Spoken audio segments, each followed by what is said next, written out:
This is Splinter Cell Conviction. The original collector's edition too. I love this game. I love it, Sammy.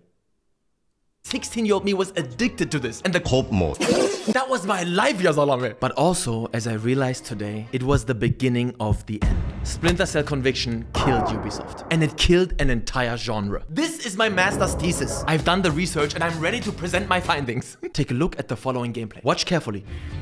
Oh! Take this, bitch! The son of a bitch is trying to get creative. You picked the wrong gun. It's right there. Come on, punk. Show me what you got. Now compare that to this.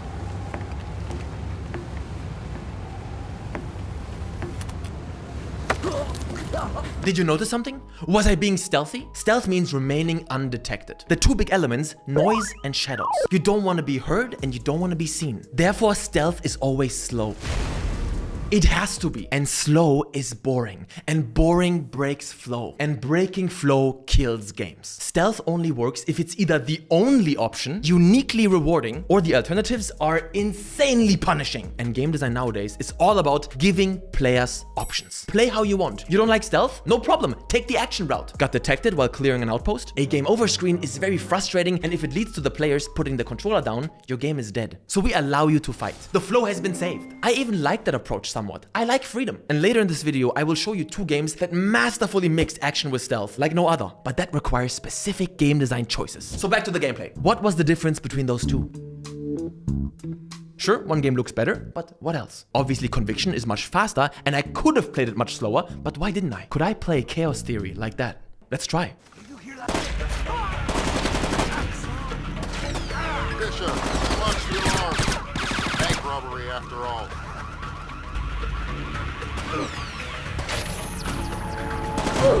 Nope. There are four major aspects that hurt the implementation of stealth. The reasons why I could play Conviction like this. Number one, regenerative health. Think of it like this. If I know that no matter what risk I take, as long as I survive, things will keep going,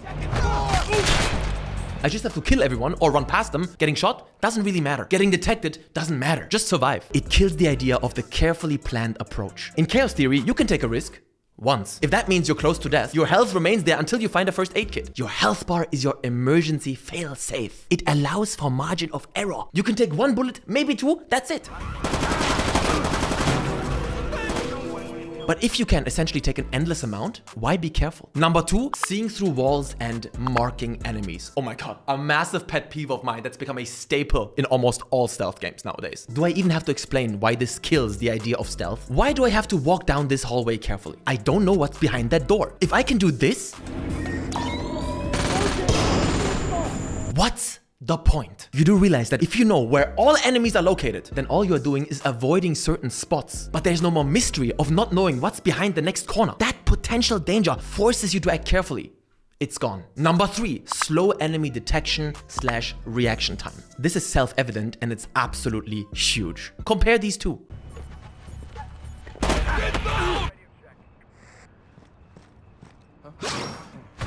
Do you see how I don't actually have to crouch at all? Fast detection leads to fast death, leads to game over, leads to frustration. So let's be more forgiving. And before anyone says, just increase the difficulty. No, if your stealth systems only work on the highest difficulty, it's not a stealth game. And the last one, number four, viable alternatives. Very important. Why go slow if I can come fast? Yeah, but you can always sneak around if you enjoy it so much.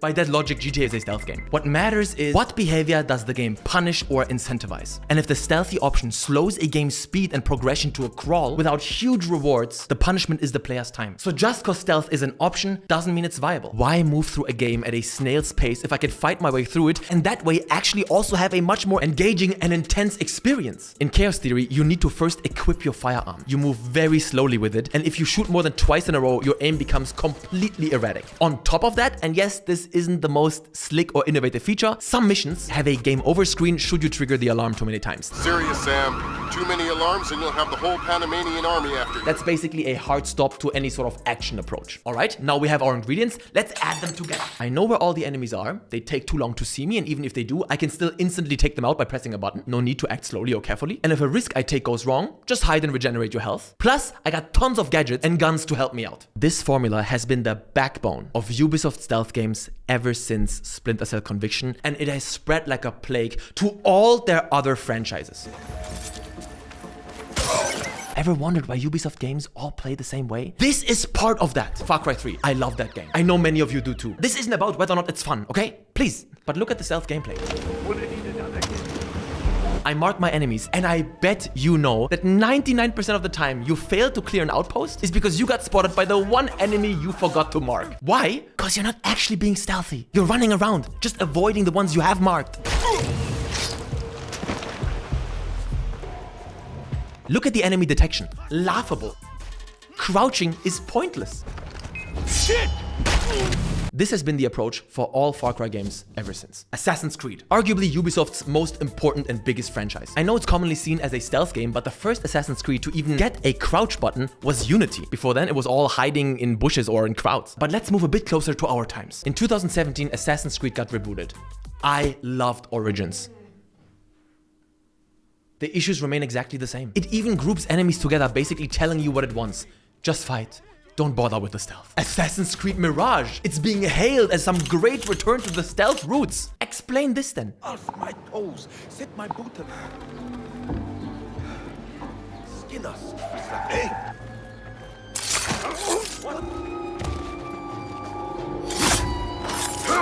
It just doesn't work. Next time you play a stealth game, ask yourself, is the stealth just in your head? To immerse yourself? Shadows? Noise? Are they truly relevant here? Ghost Recon, once an incredibly punishing franchise. The first one after Conviction was Future Soldier. Ready, on your shot. Mark and Execute, Invisibility, it doesn't get clearer than that. Wildlands, a game I truly love.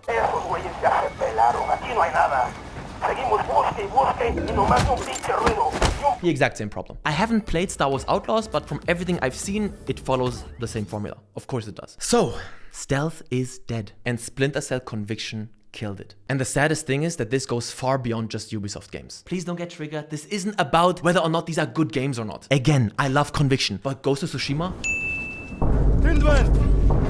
Or the Horizon games?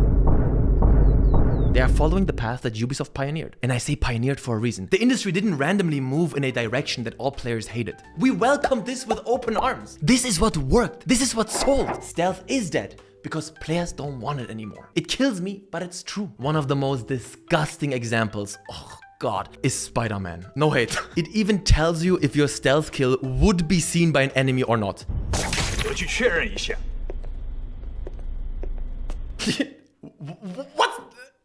What's the point? We have added so many training wheels that even looking around to see if the enemy you are targeting is isolated has become obsolete. And the craziest thing is, these might not even be bad game design choices. They might be exactly what that game needs. I'm just looking at it from the perspective of viability of stealth only. But I don't want to end on a negative note. There are beacons of hope. Two modern games in particular that released after Splinter Cell Conviction already left its mark on the industry. That still implemented masterful stealth mechanics while not compromising on the options that players have gotten used to. First, Metal Gear Solid 5. Let's take a look.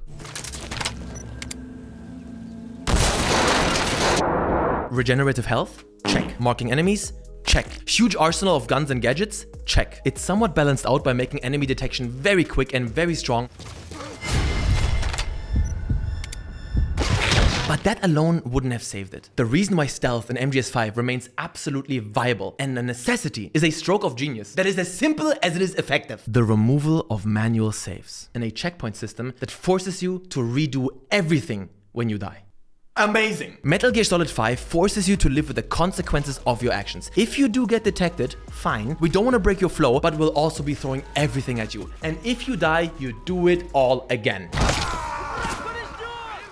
And that potential penalty makes a huge difference. It makes you plan your moves very carefully. And just to be clear, a bad checkpoint system is horrible, but Metal Gear Solid makes it work because you have so many options. You died. Try a new approach. It's genius. The other game is The Last of Us 2. Masterful stealth. The checkpoints are generous though, so how does it achieve that? You can see enemies through walls, although not as much as in other games, but still. Enemy detection and reaction is somewhere down the middle, 3.6 Röntgen. Not great, not terrible. Your health doesn't regenerate, which is a fantastic added risk factor, and viable alternatives exist, but you are pretty limited in resources, even on medium.